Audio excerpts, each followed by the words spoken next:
The Israelites, freed from the bondage of Egypt, stepped into the unknown wilderness, guided by the hand of God. Although they had successfully escaped Egypt, their true hardships were only just beginning. Not long after leaving, they faced the harsh realities of the wilderness. Their food supplies began to run low, and hunger soon overtook them. Desperate, the Israelites complained to Moses and Aaron, saying, "It would have been better for us to remain in Egypt than to die of hunger in this wilderness." But God did not abandon them. In Exodus chapter 16 verse 4, the Lord declared, "Behold, I will rain down bread from heaven for you." Just as he had promised, each morning when they awoke, a fine, white, flaky substance covered the ground along with the dew. The Israelites named this heavenly provision manna. In his grace, God also sent quail in the evening, covering the camp and providing them with meat to satisfy their hunger. These blessings were a testament that God was always with them, providing for their every need. However, the trials of the Israelites were far from over. After their hunger was satisfied with manna and quail, they soon faced another challenge, thirst. Once again, they grumbled, saying, "Why did you bring us out of Egypt, only to let us die of thirst in this wilderness?" In response, God commanded Moses to strike the rock at Horeb with his staff. When Moses obeyed, water gushed forth from the rock, a miraculous sign that God was still with his people, quenching their thirst. 3 months after leaving Egypt, the Israelites arrived at the foot of Mount Sinai, where they encountered an awe-inspiring manifestation of God's presence. The mountain was engulfed in smoke, thunder roared, and the sound of a trumpet echoed through the air. There, God called Moses to the summit and gave him the 10 Commandments. "I am the Lord your God, you shall have no other gods before me." Exodus chapter 20 verses 2 to 3. With these words, God began to give Moses his commandments. They were not to worship idols, they were to keep the Sabbath holy, and they were to honor their parents. Furthermore, they were commanded not to kill, not to commit adultery, not to steal, not to bear false witness, and not to covet what belonged to others. These commandments formed the core of the covenant between God and the Israelites, serving as the moral and spiritual foundation of their society. The giving of the 10 Commandments was more than just the establishment of laws. It was a divine declaration that God had chosen the Israelites and desired a special relationship with them. By following these commandments, they would receive his blessings and thrive in the promised land. Moses descended from the mountain carrying the stone tablets inscribed with God's laws, delivering the covenant to the people. At that moment, the Israelites stood at the beginning of a new journey, one of walking in obedience with God. However, soon after their encounter with God at Mount Sinai, their faith would be put to the test. While Moses remained on the mountain receiving God's commandments, impatience and fear took hold of the people. Their anxiety eventually became unbearable, and they turned to Aaron, demanding a God they could see. "Come, make us gods who will go before us. As for this man Moses, who brought us out of Egypt, we don't know what has happened to him." Exodus chapter 32 verse 1. Aaron yielded to their request, collecting gold from the people, melting it down, and fashioning it into a golden calf.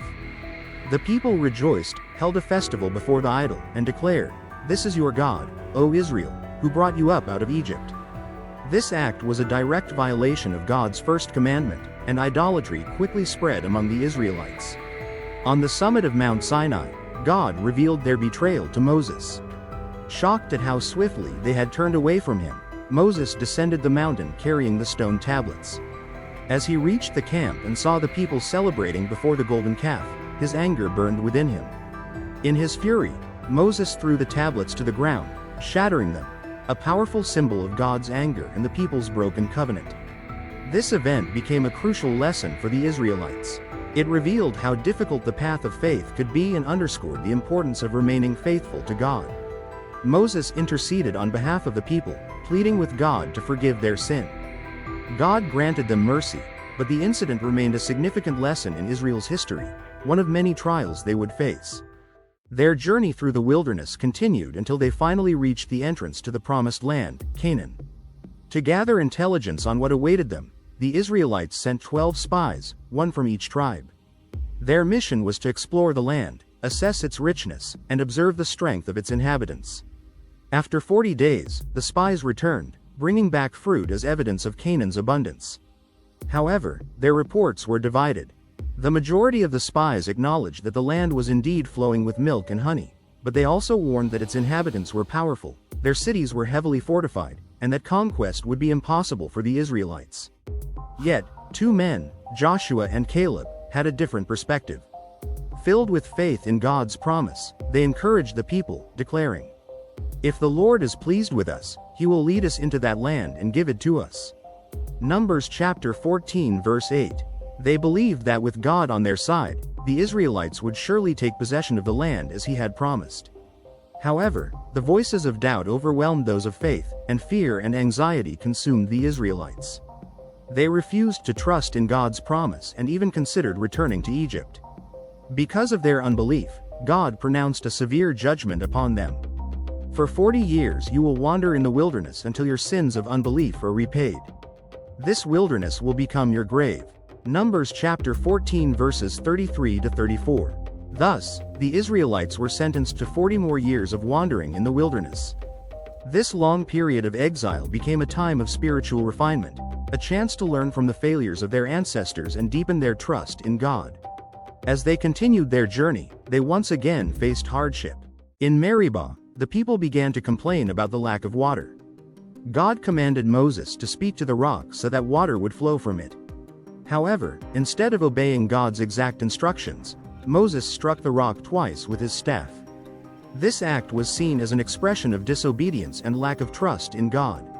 As a result, a harsh judgment was given. Moses and Aaron would not be allowed to enter the promised land.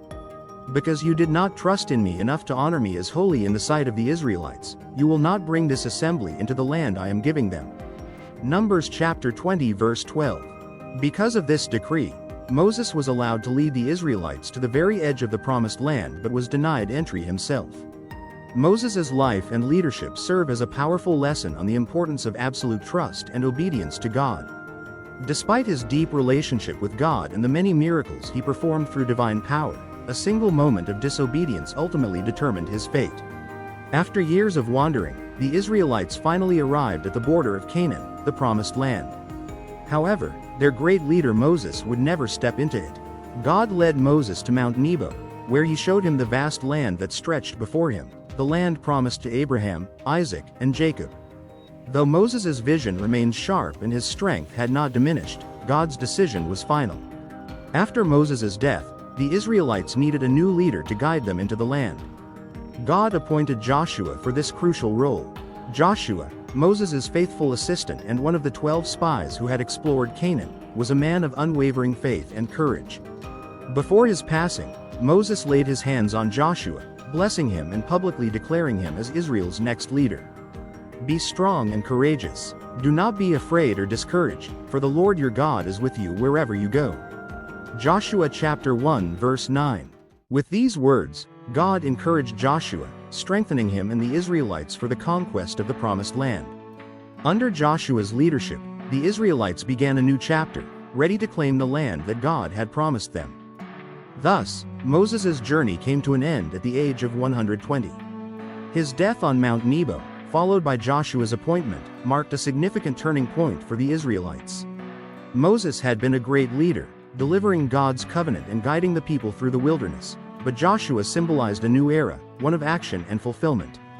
Taking up the mantle from Moses, Joshua led the Israelites into battle against the Canaanites, whom they had once feared, and, in obedience to God's promise, they conquered the land. This victory reaffirmed the importance of faith, courage, and obedience to God's guidance. The acquisition of the promised land was both the conclusion of Moses' long journey and the beginning of a new legacy, proving that God's covenant would be upheld through generations. The Lord would speak to Moses face to face, as one speaks to a friend. Exodus chapter 33 verse 11. By faith, Moses, when he had grown up, refused to be known as the son of Pharaoh's daughter. He chose to be mistreated along with the people of God rather than to enjoy the fleeting pleasures of sin. Hebrews chapter 11 verses 24 to 25. These words highlight one of the most profound choices in faith. Moses rejected wealth, power, and temporary pleasures, instead choosing to embrace God's calling and suffer alongside his people. His life teaches us that true value is not found in earthly status but in an eternal relationship with God. Just as Moses' journey was guided by faith, may our own lives be led by God's love and grace, trusting in His divine plan. Thanks for watching. If you found this video helpful, make sure to like and subscribe so you never miss an update. See you in the next video.